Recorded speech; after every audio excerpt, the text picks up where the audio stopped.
Welcome back to Mock Draft Madness, day 18 of doing a mock draft every single day until the NFL draft on April 25th.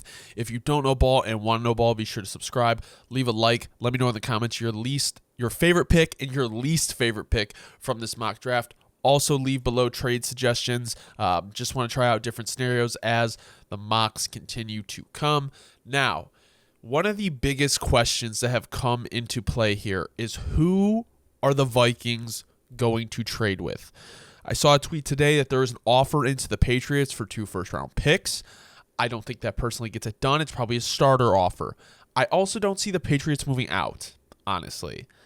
I think their best chance to get in the top 5 is with the Chargers or even the Cardinals. And I think with the draft capital that Arizona already has, okay, so let's take a look. They have the 4th pick and they have the 27th pick. They have the 35th pick and one of the top third-round picks this year. The Vikings don't have a second-round pick this year or next year. So if they were to get 11 and 23, they would have 11, 23, 27, 2 first-round picks next year, and probably a third next year. I don't think you're getting New England to move off the pick, and I think the Cardinals are the most likely spot that they trade up to. Because my thing is, with the Chargers, you can get a lot of compensation, and it'll probably be more worth it than the Giants swapping a pick or moving up with the Cardinals. So what I'm going to do is I am going to have the Minnesota Vikings to start off this draft, trading up. Just 4. Nope, wrong side. All right, and they're probably giving up a third this year because this is not a quarterback-needy team, okay? The Cardinals have their guy. And if you want to rebuild your team around a quarterback who already has like a pretty big contract, you want good, cheap, young talent in the building. And that's what this trade can give them, guys, is, a Brian Thomas Jr., Talisa Fuaga, and Jared Verse. Or not Talisa Fuaga. Jared Verse, Brian Thomas Jr., and then, for example, like a Kool-Aid McKinstry, a top corner, another tackle, or even one of the top interior defensive linemen like a Byron Murphy. If you got Byron Murphy, Jared Verse, and Brian Thomas Jr., do those players outweigh what Marvin Harrison Jr. can do for your team? And my answer would be yes, especially if you're going to have 2 first-round picks next year as well. So I just think this is the most likely trade option probably for the Vikings. I could also, because this is more tantalizing to me. Yeah, dictionary time. Not even dictionary time, just a strange word. I don't know why it came to mind. Then the Chargers trading out because the Cardinals already have another first-round pick. This could really jumpstart their rebuild. So I am going to force that trade through. So now we have the Vikings picking at 4. I don't see Washington moving out. New England maybe, but I actually have more faith in Washington moving out than the Patriots. I think the Patriots want a quarterback now.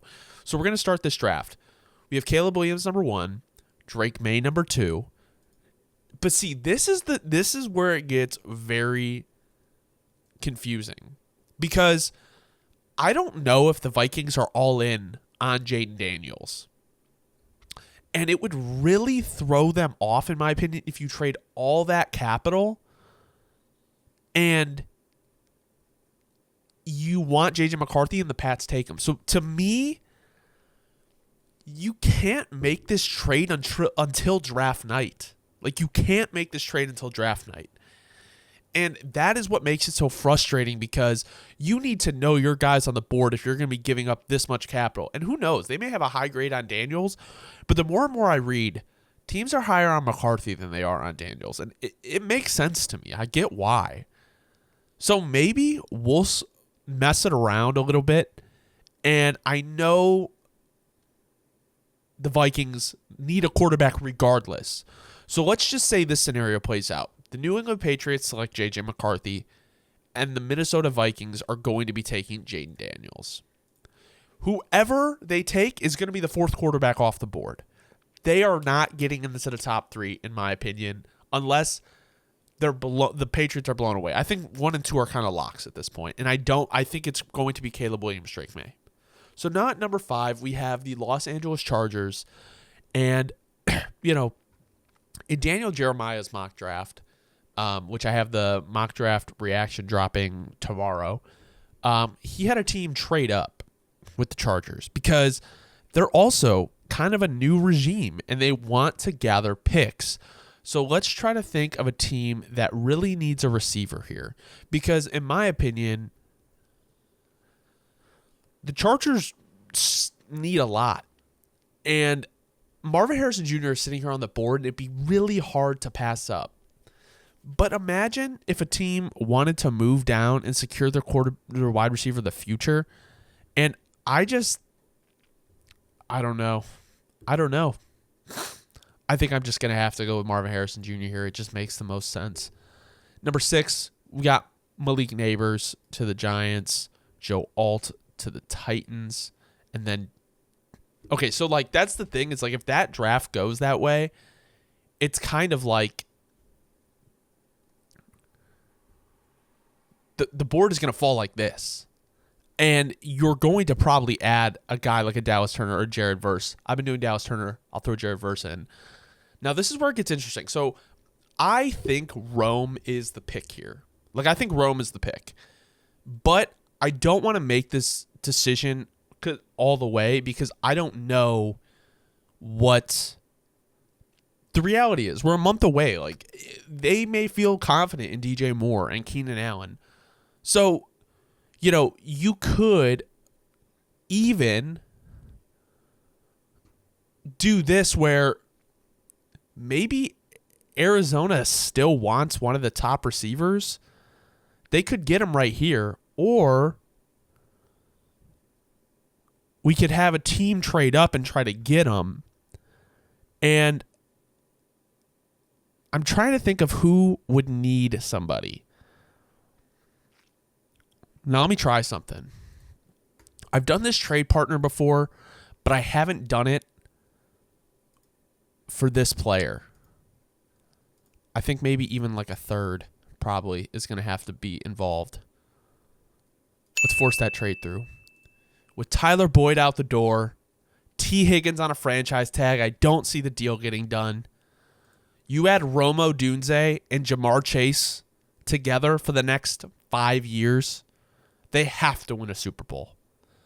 At number 10, we have the New York Jets, and I think they're going to take Brock Bowers. I could also see the Jets moving up and swapping with the Bears. The only thing that I have an issue with is if you're the Bears and you're trying to recoup draft capital, moving down is probably the way to go because you want to get the second and third round pick. You only have 4 picks before, and 1, 9, 75, and then a 4th round pick, 122, I believe. So now we have the Arizona Cardinals on the clock. They have 3 first round picks. So we can attack this in a lot of ways. Okay, so we could go, I am going to go Talise Fuaga, okay? Move Paris Johnson to the left side. Bro. I did it again. I gave the Cardinals a tackle. They signed Jonah Williams. I have to restart the mock again. All right, guys, we are back again. I did this yesterday, too. Extremely annoying. You could take a guy like Cooper DeJean, but I think with more value, you could. See, here's my thing. I think you can possibly add, you know what? Let's do this. Let's add Dallas Turner right here. Gives them a good player off the edge. I was debating one of the interior players, but I think you can probably get one of them at 23. And I don't think Dallas Turner is going to be there. At number 12, we have the Denver Broncos. Now, I think Cooper DeJean would be a good addition here. You could also add a Terrion Arnold. You want more of an interior player if you're going to go on that line. Someone was telling me that Alex Forsyth will be the starting center. It's possible. I get it, but he's also a 7th round pick that has never played a snap. So upgrading the interior is definitely crucial. So I'm not going to go there here. I think you could add a Leatu Latu and then be happy with it. I know the medicals are a disaster, but you need more help off the edge. At number 13, we have the Las Vegas Raiders, and I am going to give them Terrion Arnold. I think he fits what they want. No, actually, I'm going to go to Lisa Fuaga. They need that right tackle, and he fits the Raider way. At number 14, we have the New Orleans Saints. Now, the issue I have with the Saints here is they have a lot of needs. They do need more picks in the top 100 because they really only have two. They have 1445 and the next one is 150. So I could see teams coming down and trying to grab Terrion Arnold because he is just that good. But with Byron Murphy on the board here, it is kind of hard to pass up. Pairing Chase Young, Cam Jordan, Byron Murphy, you don't know how much longer Jordan has in the league. So at number 15, we have the Indianapolis Colts. Cooper DeJean would be a nice ad for them. I can't lie. So that's what I'm going to do. I'm going to have Cooper DeJean over Quinyon Mitchell. I've been Quinyon Mitchell, Terrion Arnold to the Colts. I'm going to mix it up a little. Give them a versatile DB who can play safety, corner, whatever you want. Fautanu to the Seahawks just makes so much sense here. And while I would love it, I'm not going to do that because I've had them go interior the whole time. They do need edge help. They don't have like a dominant pass rusher. Like they have good guys in the building, but they don't have that dominant guy. So I'm going to see they do need safety as well. So let me see if there's a team that would possibly want to come up here and get this guy. So, okay, I think I know what I want to do because we added to Lisa Fuaga, right? Okay, so I have a plan for the Cardinals, and I think it would be really, really good because they have, let me see, let's see what the Cardinals have. What do they have in second round picks? Okay, so they have 1 second round pick this year. Okay. So I'm thinking what we can do here is let's give them Jackson Powers Johnson. Okay.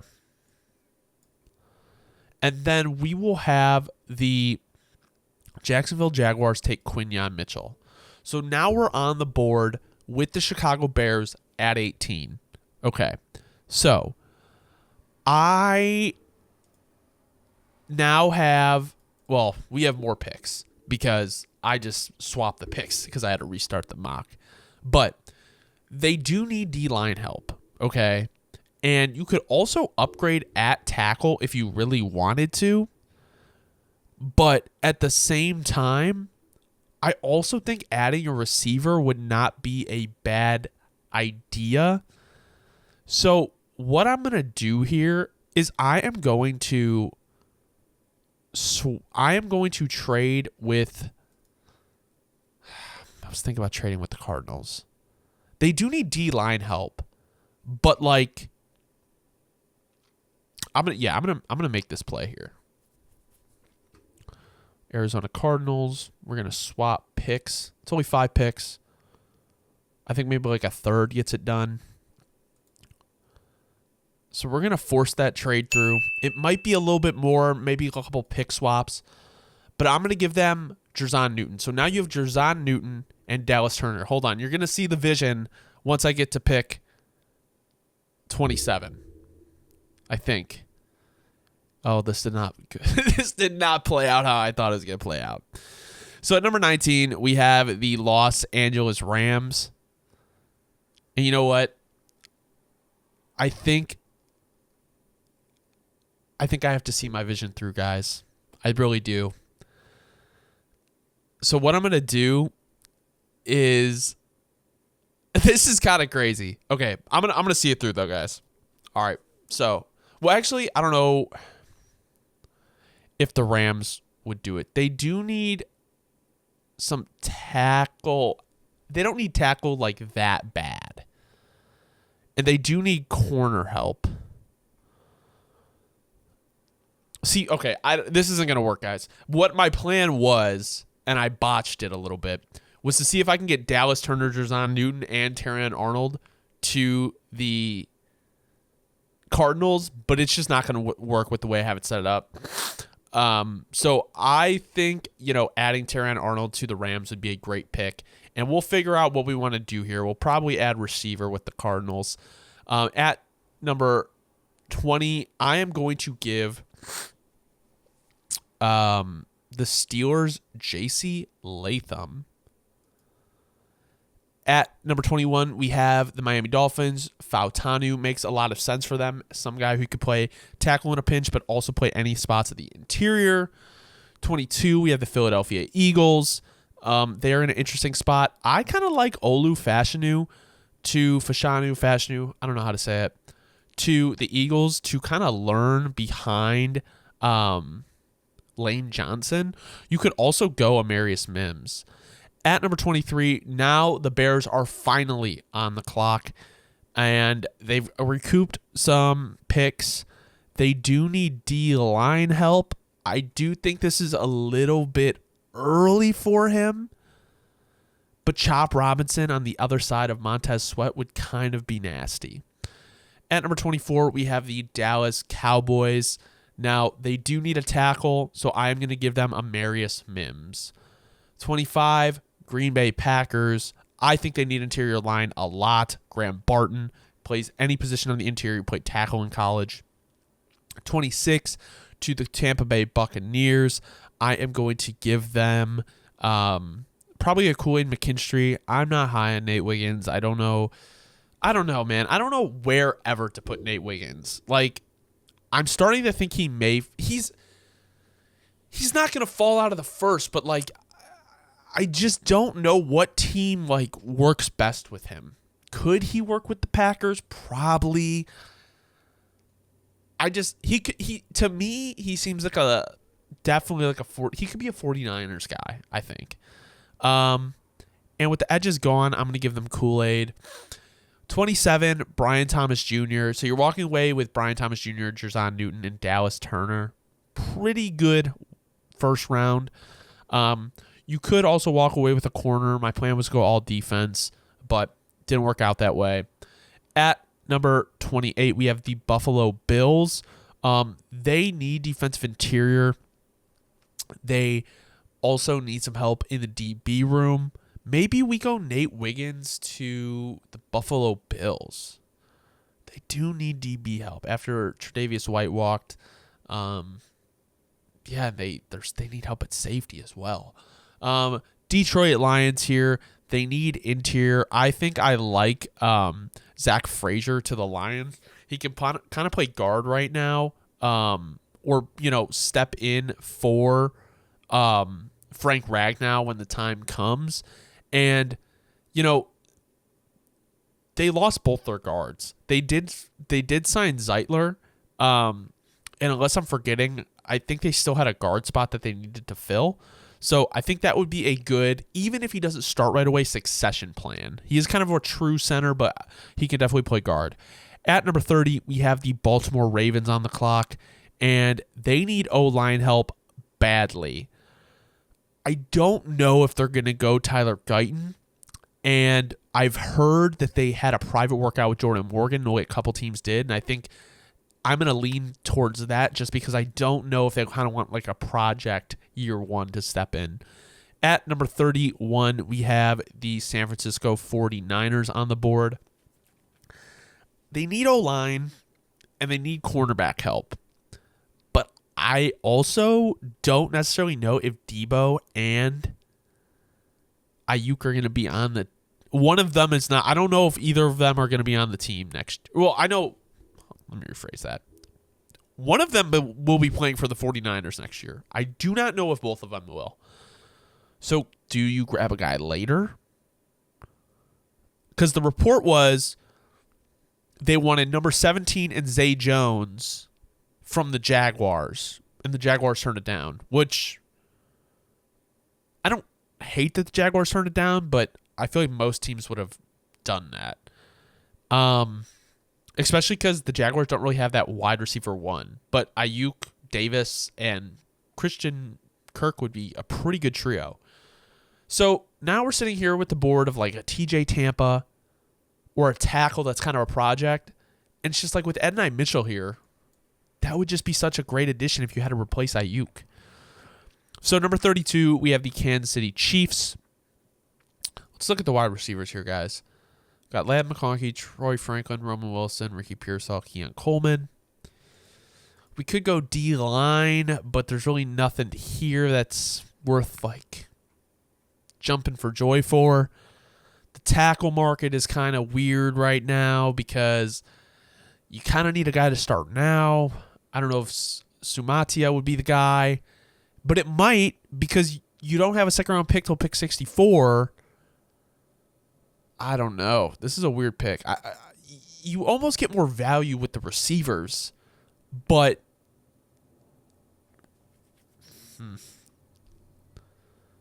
I think I'm going to go Keon.